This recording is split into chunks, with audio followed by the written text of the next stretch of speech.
I began to find myself in conscious, promising face-to-face contact with John Anderson a little less than 5 years ago, when he was being considered for national president of the World Federalist Organization. However, his cause I have been very much involved with for nearly 50 years, which is the vision of the World Federalist concept of what a proper United Nations ought to be structured in terms of. I was a midshipman in the Naval Academy during the last year of the war, which was also the year in which the United Nations was being given birth to. And in that last year, I read a book entitled The Anatomy of Peace by Emory Reeves, wrote my history term paper on that subject, and this converted me to the concept of a world level of government structured in many ways parallel to our own U.S. Constitution. The book that I read right after graduation, while I was serving as an officer on the USS Valley Forge aircraft carrier as we circumnavigated the globe, was the Bible. And there I became converted in a far more serious way to Christianity. I'd been superficially in touch with it, but I really decided now that the war was over, we needed a new objective, and that was to build a peace. And it looked to me like, in terms of the spirit to inspire it, it needed to come from what the Bible is all about, and also politically to be expressed on the world level what World Federalists were all about. And indeed, the idea of a kingdom of God comes out of 4 Western religious traditions, all of them who believe in it: the Jewish, the Christian, the Islam, and the Baha'i, that we do need to move toward a proper level in which there can be a worldwide sense and structure for world peace through world law with justice. And that's the slogan by which World Federalists are known. Dr. Anderson himself, Professor Anderson, the Honorable John Anderson, I'm not quite sure which title is proper to him because he's been all over the map. He's from Rockford, Illinois,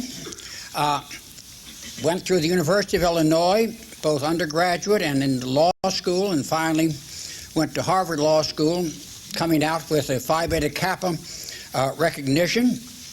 He entered the Foreign Service and served as an officer in the High Commissioner for Germany from 52 to 55.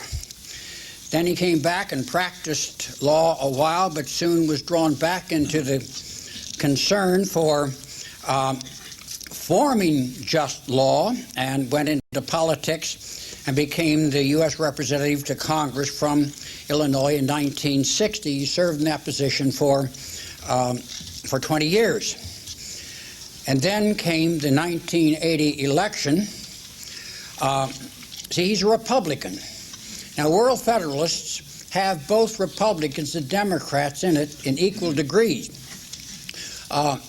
Very often, indeed, in this last national meeting we had, one of the members said, "I'm so sick and tired of being put in the category of a Democrat flaky liberal." He said, "I am a stern, lifelong Republican who believes in security, and the only way I see we're going to get proper security is moving toward a World Federalist structure." Well, I'm a Democrat, but I don't like to be classified that way either. I like to think a responsible Democrat. And so anyway, we all work together very effectively for moving in the direction of becoming a better United Nations, but that's going to take some work. John Anderson, after losing that election, but gathering an impressive 7% of the vote, has since been visiting professor all over the United States at different universities, has written 4 books, and finally he has been made our national president. and I'm most pleased, in the name of world peace through world law, with justice, to introduce the Honorable John Anderson.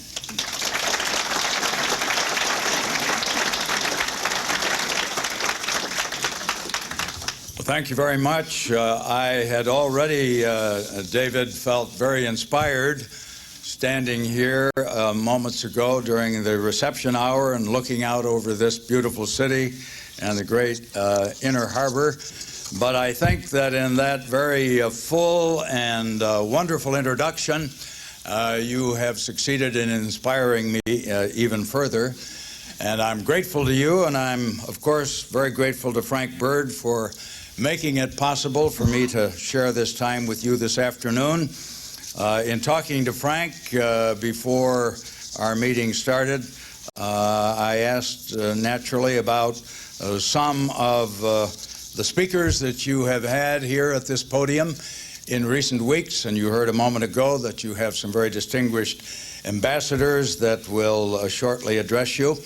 And I guess that previous to me, the Secretary of Defense, Mr. Perry, was here. So I feel very honored indeed, not only that so many of you have taken the time to come out and to hear me, but that I can be included in the kind of people that customarily address you. I'm going to talk to you, as you have heard from the remarks that were made by those who preceded me, somewhat in a celebratory sense, in that we are very happy that in 1995 we celebrate the 50th anniversary of the United Nations. And yet it is not simply in a celebratory sense that I think we ought to observe that occasion, because, as you have just heard from David Kamak in his introduction, in this year, 1995, in this, the 50th year since the signing of the Charter in San Francisco on the 26th of June of 1945, I have very purposely entitled my remarks, "The UN at the Crossroads," because this has to be, in my opinion, a year in which we not simply celebrate the survival of the UN. And it's true, it's lasted more than twice as long as its predecessor. We had the League of Nations between 1919 until it went out of existence with the advent of World War II. So it lasted about 20 years. And for more than twice that length of time now, we have had a world organization, a functioning organization. And yet I think it's not stretching a point to say that in this year of 1995 that the UN is at a crossroads. And implicit in that title is the idea that the UN is facing and confronted by some very critical choices. I received, just before I came here, I think I read it when I opened my mail today, some literature. It was a fund appeal from one of our sister organizations.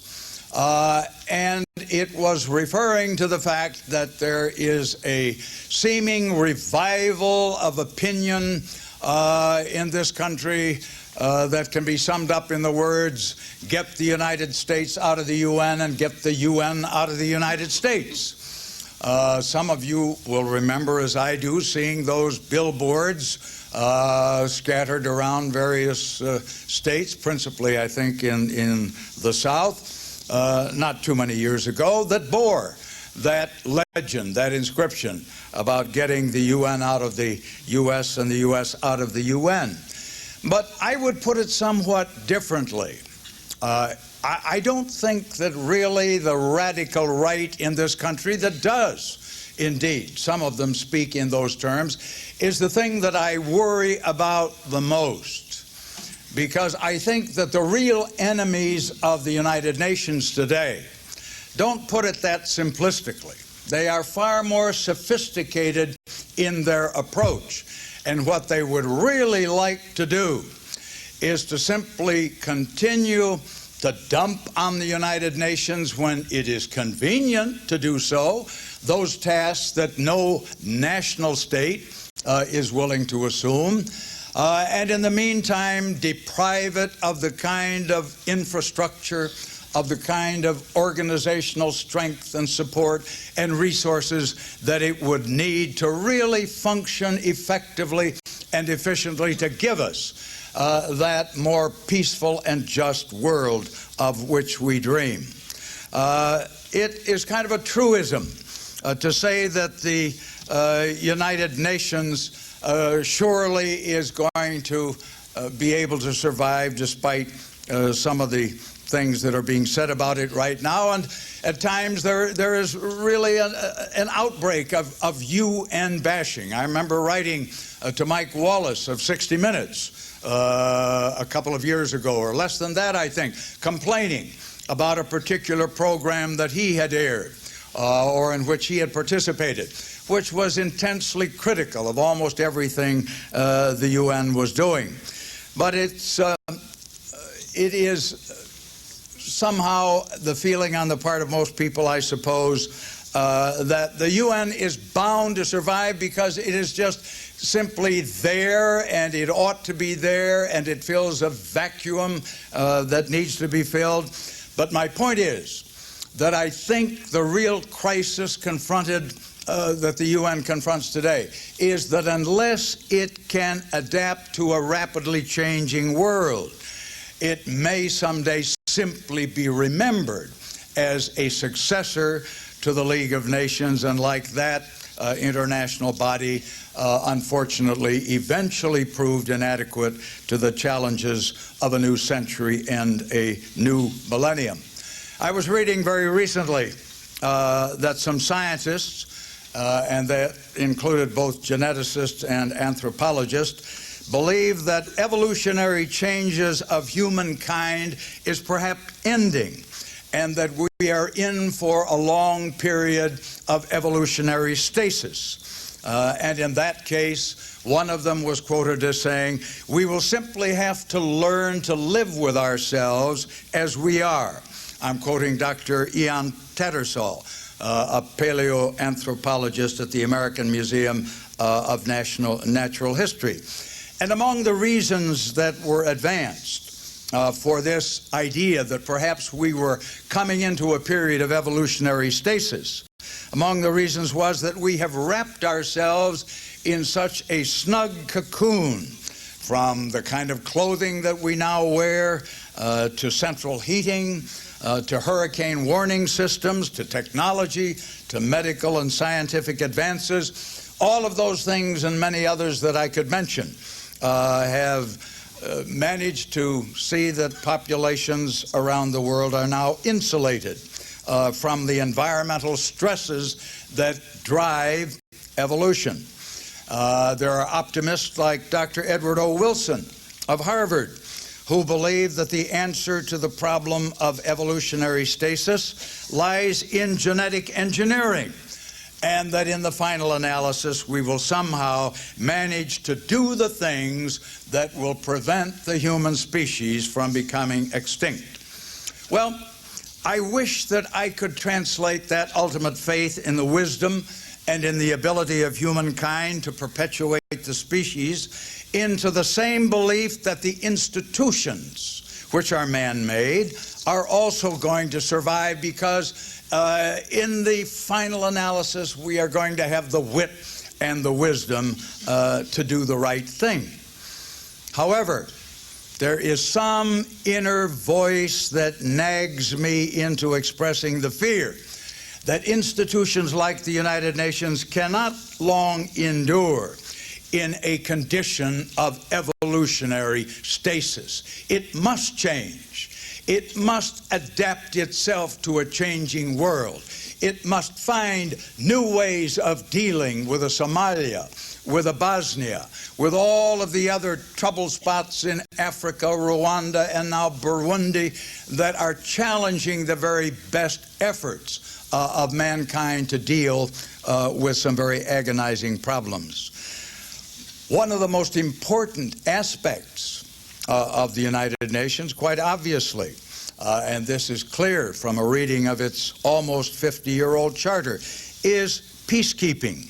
And it is the nature of peacekeeping in this new environment of the post-Cold War world that has changed.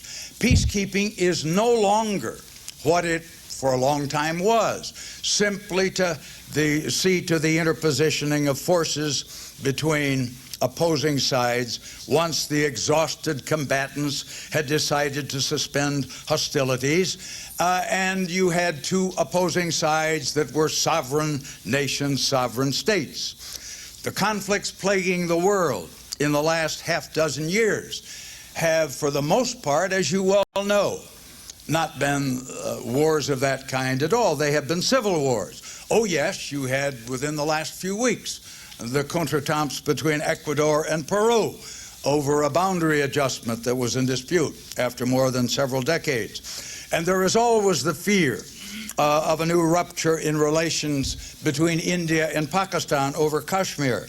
However, from Somalia, from Rwanda, Burundi, to Afghanistan, to Cambodia, Haiti, Chechnya, and most tragically, and you heard about this in your last meeting, I believe, most tragically in the former Yugoslavia.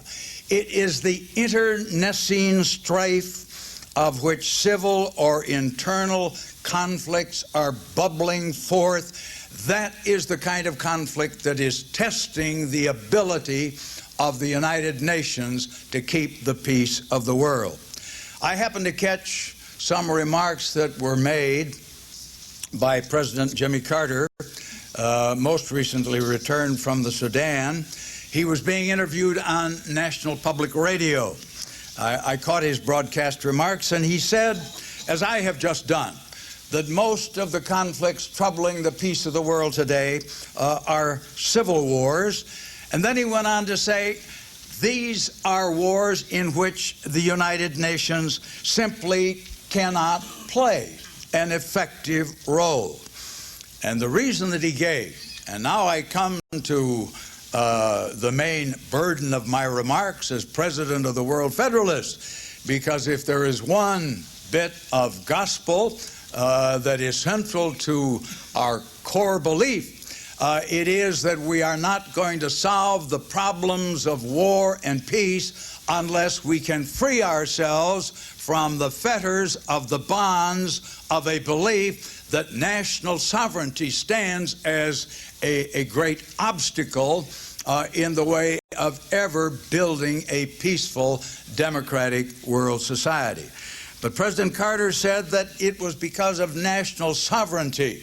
And I suppose he thought about Article 2, subparagraph 7, I believe it is, of the Charter, that says that the United Nations shall not involve itself or intervene in purely domestic disputes. But in any event, he went on to say that if the nation in which civil conflict had erupted was one of the 185 members states belonging to the United Nations, that made it simply impossible for the UN to get involved, because to involve itself would involve talking to the protagonist of some group or some faction within that sovereign state that was opposed to the regime in power, and that regime was wrapped in a cloak of sovereign immunity that made it impossible for the United Nations to really assert itself. Well, of course, that didn't stop us, and thank goodness it didn't, from telling Saddam Hussein that he could not pursue a campaign of genocide against the Kurds in the north or against the Shiites in the south. Apparently, Turkey, right now, in its desire to wipe out the PKK, isn't bothered by territorial boundaries or by the concept of national sovereignty in crossing, as they did very recently, the Iraqi border in pursuit of those whom they charge with attempting to disable and overthrow the government of Turkey. But I can excuse the former president, perhaps, for having said that, because his Carter Center, of which he is rightfully proud, has done a great deal to advance the cause of peace in the world, and I would be the last. I would be the last to attempt to demean or in any way diminish the constructive contribution that his center or that national or rather non-governmental organizations, NGOs, efforts that they can make towards solving the world's problems in the area of peace and justice, environmental protection, and human rights. Those of you who follow environmental matters closely will probably remember that had it not been for the presence in Rio in 1992 at the World Summit on the Environment, had it not been the impressive number of non-governmental organizations and their members who were there,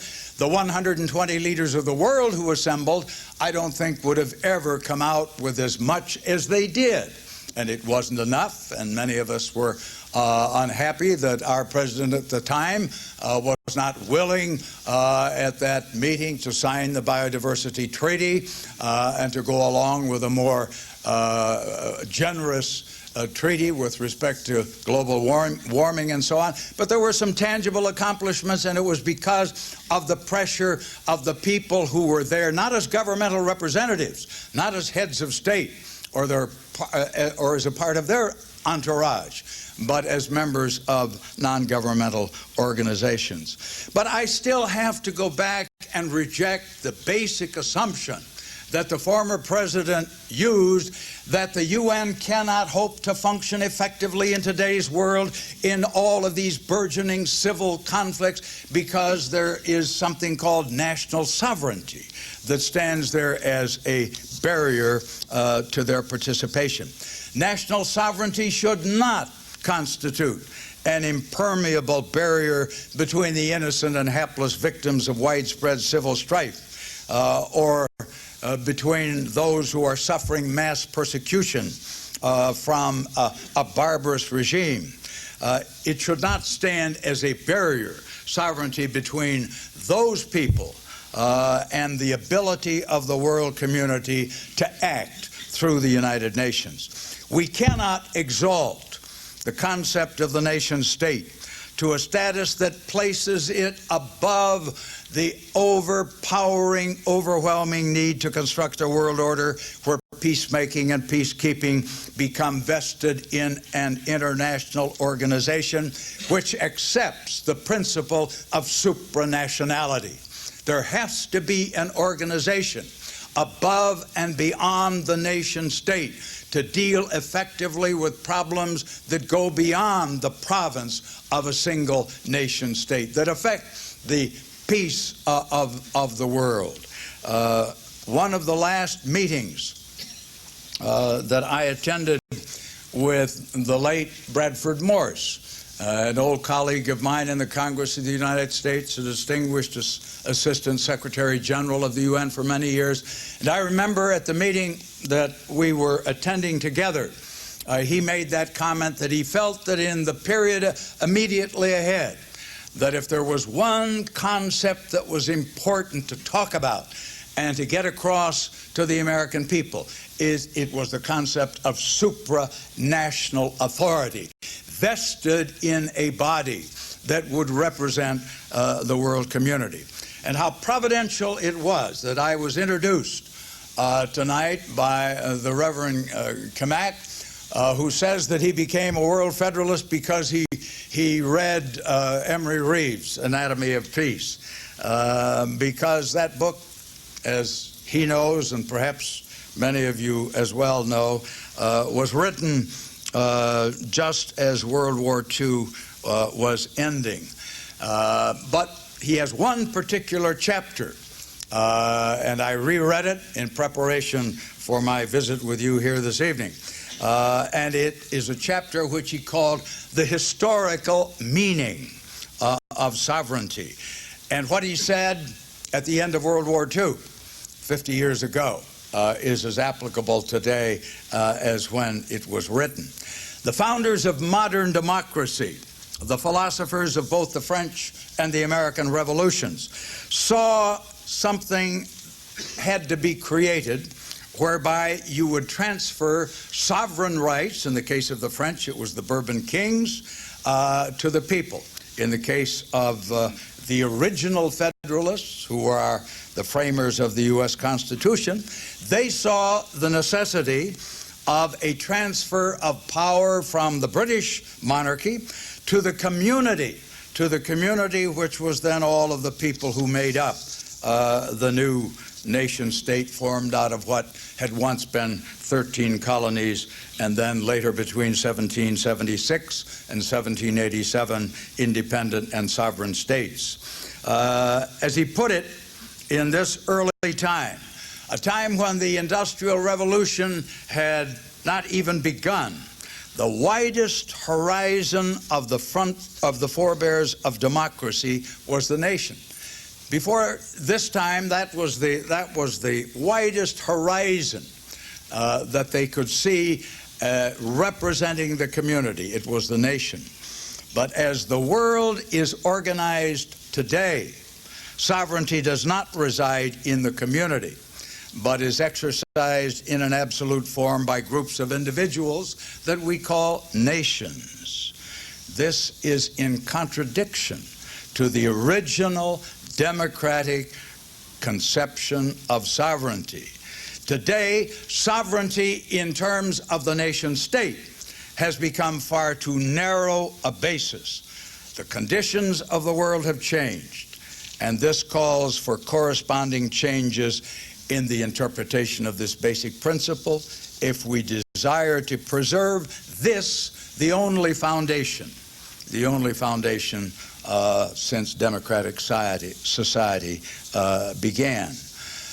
I think that those words written 50 years ago, I repeat, are even more true today, given the tendency toward the development of a new nationalism, given the kind of genocidal strife that is racking and afflicting countries on various continents, that to think of sovereignty simply in the narrow conceptual term of a nation state, forgetting that it is the people themselves who make up the community to whom it was intended that sovereignty, once exercised by the divine right of kings, should be transferred. Karl Van Doren, in writing The Great Rehearsal,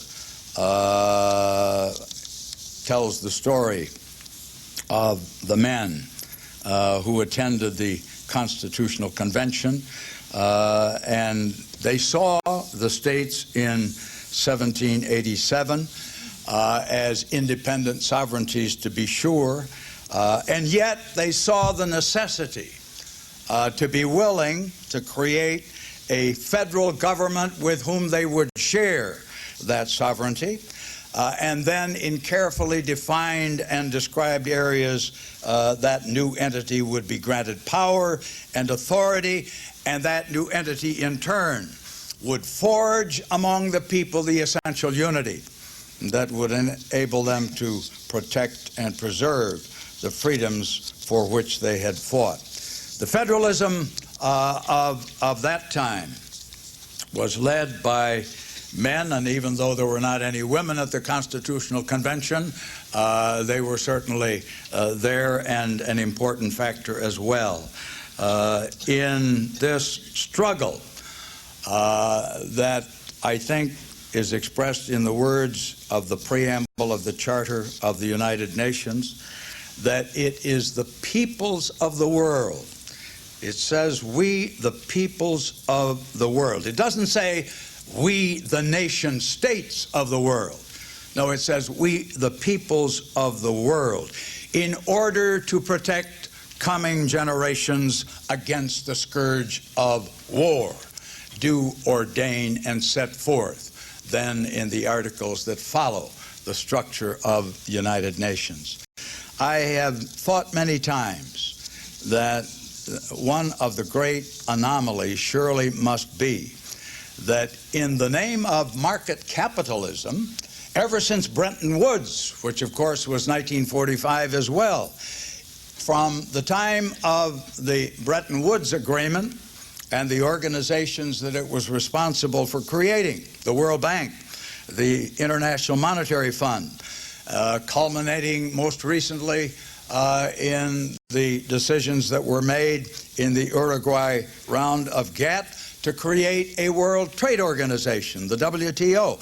We have seen world economic interdependence recognize the need for an institutional structure based on some elements of supranational power, in carefully described areas to be sure. But we have not been as tolerant of the notion that the demands of state sovereignty should trump efforts to achieve greater international economic development and progress. We have not been as intolerant of the idea of granting supranational authority to institutions vested with authority over the economic interdependence that is so typical of our world today, as we have in the political sphere. Sir Geoffrey Howe, a former British Foreign Secretary, put it rather well and somewhat vividly when he says that sovereignty isn't like virginity. It has been steadily eroded in the economic realm. And if you don't believe the Foreign Secretary, if you don't believe me, ask the political leaders of Mexico about the provision of their agreement of the United States that calls for depositing oil revenues in the Federal Reserve Bank of New York in order to collateralize their line of credit. Flora Lewis, a senior columnist for the New York Times, put it very succinctly when she said, "There are degrees of sovereignty, and the modern world is eroding the notion of absolute and an exclusive nation state." And where the market is involved, where market capitalism is involved, it is steadily pushing ahead beyond the barriers of sovereignty. And yet, I repeat, we accept that, perhaps not matter-of-factly, but I think without any great sense of unease or alarm, in the sense of a world economy, and yet we don't see the importance of the same idea carrying over to the political sphere. The further anomaly, there is a still further anomaly in the fact that leaders in both political parties who enthusiastically beat the drums for NAFTA, and you remember how in the post-election session of the 103rd Congress, you had a coming together in a great bipartisan coalition to support the President's plea for the ratification of NAFTA. You saw both political parties and their leaders endorse that, and for the most part agree, as we have said, in the creation of a World Trade Organization in the latest round of negotiations under the General Agreement on Tariffs and Trade.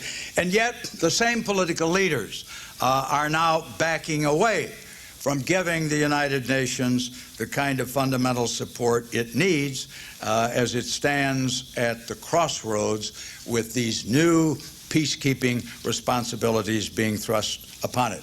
I heard the Secretary General say recently, and I think this was widely reported, that in the last 4 years, the United Nations, with 17 peacekeeping missions, at times involving forces of over 70,000 men and women, has had more missions thrust upon it, more responsibility handed to it than in the 4 decades that preceded it.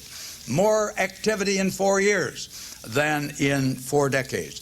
And yet, despite a report that is now about 3 years old by the former distinguished head of the Federal Reserve Board, Paul Volcker, and his Japanese counterpart, Mr. Ogata, despite their recommendation that there ought to be a peacekeeping fund reserve of $400 million, the bank is broke, and they are not stepping up to the plate. The nation member states are not stepping up to the plate and willing to create that kind of reserve. And you hear loud voices complaining about the $1.5 billion that the United Nations or the United States is asked to pay to support peacekeeping in 1994. It was about roughly $1.5 billion, a year in which our defense budget, our defense spending, was almost $250 billion. $250 billion for a defense budget where we are still going to keep, according to Lawrence Korb, a former assistant attorney or a former assistant secretary of defense during the Reagan years, about 85% of the forces that we had at the height of the Cold War. He thinks that budget ought to be $200 billion instead of about $264 billion as it is at the present time. And the fact of the matter is that in inflation-adjusted dollars, in 1994, we had defense expenditures that were $30 billion more than Richard Nixon spent more than 2 decades earlier when the Cold War was at its height. Now, if we are, of course, resigned to fighting and winning 2 medium-sized regional wars simultaneously, that's one thing.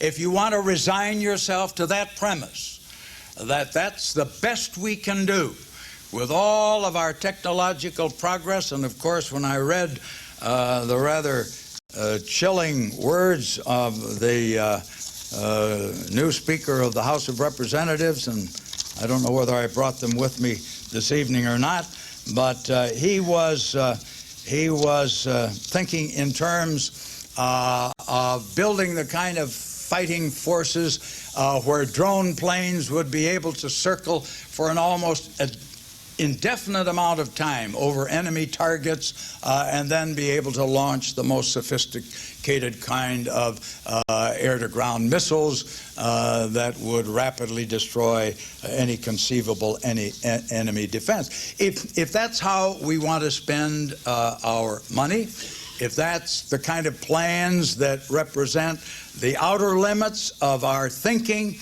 on building a more peaceful and democratic world, then I suppose you can justify the figures that I have just mentioned. But on the other hand, if you want to renounce the dangers of what Paul Kennedy once called imperial overstretch, if you want to avoid the dangers that are certainly inherent in becoming the world's policeman, and truly find multilateral solutions, then we have got to look to empowering and restructuring the United Nations so that it can take up the great task that lies before us of really building a world in which we turn away from the war system. If I don't leave you with any other feeling and thought this afternoon about the World Federalist, it is that we are a peace organization. We are not resigned to the idea that we have to continue the history of the 20th century, which someone of my acquaintance, a distinguished professor, Professor Rommel at the University of Hawaii, and others, I think, have corroborated these figures as well, that if you total up the casualties, the total casualties that were suffered in the wars and the conflicts of the 20th century, and it's not over yet, they were 186 million. If you're resigned to that kind of a futurist view of the world and of human society, then you perhaps won't have much to say about these remarks other than that I am a dreamer, that I am a hopeless and incurable idealist. But it seems to me very realistic that we have organizations who are committed to the idea that there simply has to be an effort to find a better way to turn away from a war system to the construction of a democratic world federation.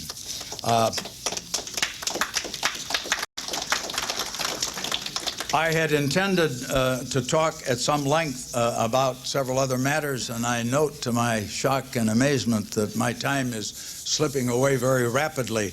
I don't want to leave you with the thought, in disparaging the idea that the United Nations is not really facing its maximum danger from those who simply want to repeal the UN Participation Act of 1945 and revoke our membership.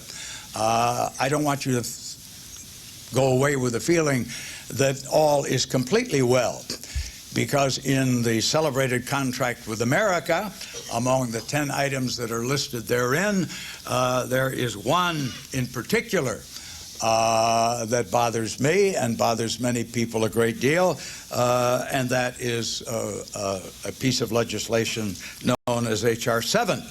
It has passed the House. It has a counterpart in the so-called Peace Powers Act, which is known as Senate Bill 5, still pending in the Senate.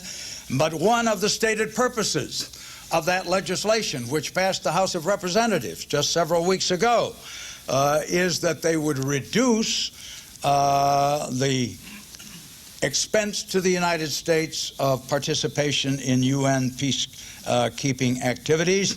And at the same time, they insisted that the way we ought to go is to underscore, I think that's the word that is used, underscore, this was in the policy declaration of H.R. 7, underscore our total commitment to a strong NATO. Well, if you read the papers this morning, you saw, as I did, that one of the unpleasant bits of news that Secretary Perry, your previous speaker, got from General Grachov, the Russian chairman of the Joint Chiefs of Staff of the Russian Federation, was that if we continue to push on the expansion of NATO, and of course H.R. 7 specifically calls for the admission of Czechoslovakia, Hungary, and Poland, that the Russians may have to renege on the promise that they had made to reduce their conventional forces. They will feel the necessity of building up strong opposing conventional forces, particularly in border areas with the Muslim states, as well as in border areas with what used to be part of the satellite empire of the USSR. The old battle of balance of power could begin all over again. And it seems to me that not only in what Secretary Perry was told by General Grachov in that regard, but when he also said that, well, we listen to what you have to say about not selling nuclear reactors to Iran, but not to worry, we need the business, and we're going to have to find some other way of dealing with the problem that concerns you, namely nuclear proliferation and the construction of nuclear weapons by Iran. I don't think our future, frankly, lies in believing that security can be achieved through continuing a Cold War institution. NATO was created in 1949 when the Cold War was starting. We didn't want the Russians coming down through the Fulda Gap into Western Europe, and so 15 nations and the United States got together and created that organization. It seems to me that this is a yearning for the past rather than looking to the far horizon as to the kind of future that we could be building with a United Nations restructured and empowered to carry on peacekeeping activities. It ought to have not a standing army, but it surely ought to have units designated by the member states, and President Clinton called for that in his campaign in 1992. He said that he was in favor of it. Unfortunately, when his presidential decision directive number 25 came out in May 6th of last year, 1994, he changed his mind. I think under the pressure of events here at home, he had been led to believe that we've got to continue, and I have here the language of that particular document, that when our interests dictate, the United States must be willing and able to fight and win wars unilaterally whenever necessary. That, again, is not the kind of future to which I look forward. The necessity of simply conceding to the idea that nations unilaterally, in the defense of their national interests and in defense of the nation state, have got to rally their forces and unilaterally continue to fight wars. I think he had a much better idea when he talked about designating units that would be committed to the United Nations when they were needed for peacekeeping purposes. That's what's provided for in Article 43 of the Charter. I believe the Charter needs to be changed. I think it needs to be drastically revised and extended, to be sure. But I'm not going to throw out the baby with the bathwater. I'm not going to fail to mention that there is already authority under the existing Charter of the UN for the Secretary General to call upon the 185 member states to make those commitments, to conclude agreements with the United Nations that they will supply the forces that are needed for the UN to effectively carry out a peacekeeping activity. To belie the notion that I decried earlier, that somehow the UN is powerless because of assertions of national sovereignty to get in and stop a Bosnia before it has torn a country apart. I heard the Secretary General also on one occasion say that if the United Nations had had 400 paratroopers, only 400 paratroopers at its disposal in Rwanda, before that bloody conflict erupted, 500,000 people would be alive today. 400, the presence of 400 blue berets in timely fashion, in the right place at the right time, could have prevented the extinction of 500,000 lives. I think that there is a challenge there that ought to sober every American. To the credit of Secretary Perry, he has urged that the President veto H.R. 7. And I haven't gone into some of the other details that with creative accounting would say that every time the United States spends money in its own interest and later the United Nations is involved, dollar for dollar, we can deduct from our peacekeeping dues, our peacekeeping assessment, the money that we previously spent in the name of protecting our national interest from anything we owe the UN.